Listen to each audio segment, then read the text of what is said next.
So, next is the discussion part.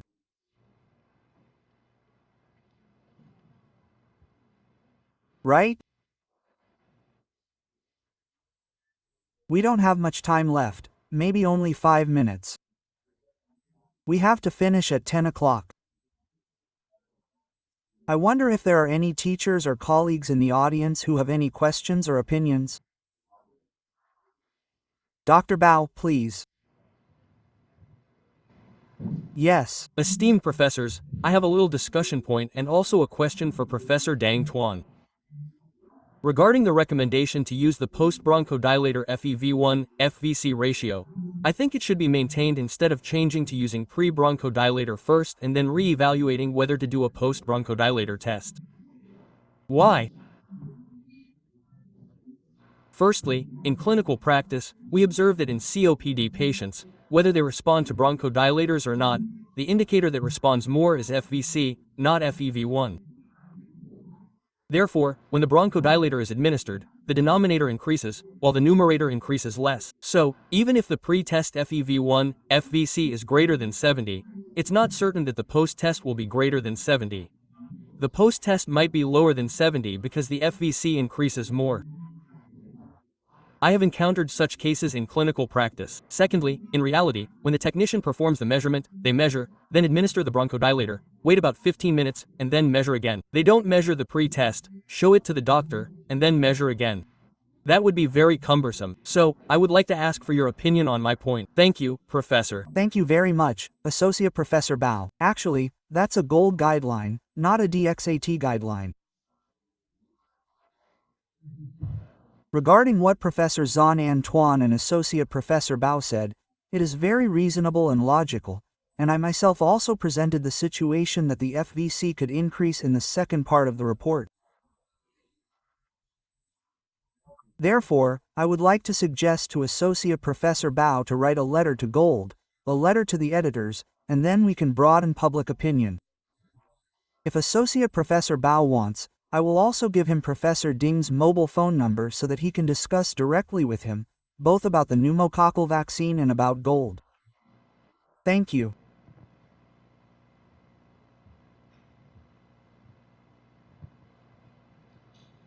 Now, I invite other colleagues and then the student. So, the PCV vaccine is a conjugate vaccine, so its immunity is long-lasting, and the polysaccharide covers more serotypes, but its immunity is less durable. The previous recommendation was PCV 13 or 15 plus PPSV 23. Now there is PCV 20, which covers more serotypes and also provides durable immunity. However, for patients who previously received PCV 13 and 15 plus 23, the immunity against some serotypes is not durable. So, should we continue to vaccinate these patients with PCV 20? Question mark. And how long after the previous vaccination should we administer it? Thank you. Thank you for Dr. Kian's question. My answer is, if they have already received PCV 13, PCV 15 plus PPSV 23, then in terms of immunity, it protects against many serotypes similar to PCV 20, and at the same time, it lasts for 5 years after vaccination, but after 5 years, the immunity weakens. So, is it necessary to re-vaccinate with PCV 20?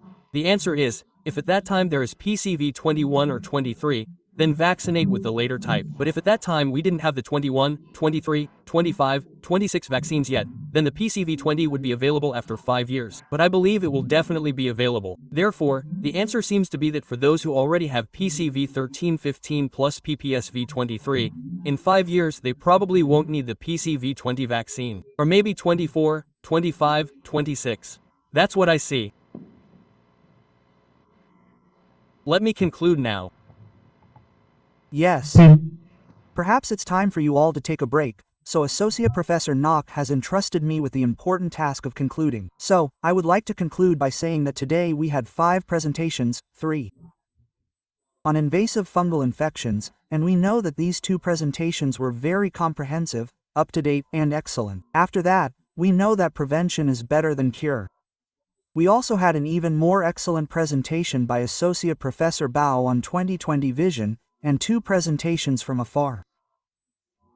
One person is still far away, that is Professor Francis Makta, who told us about central sleep apnea syndrome. This is something that respiratory physicians relatively rarely pay attention to.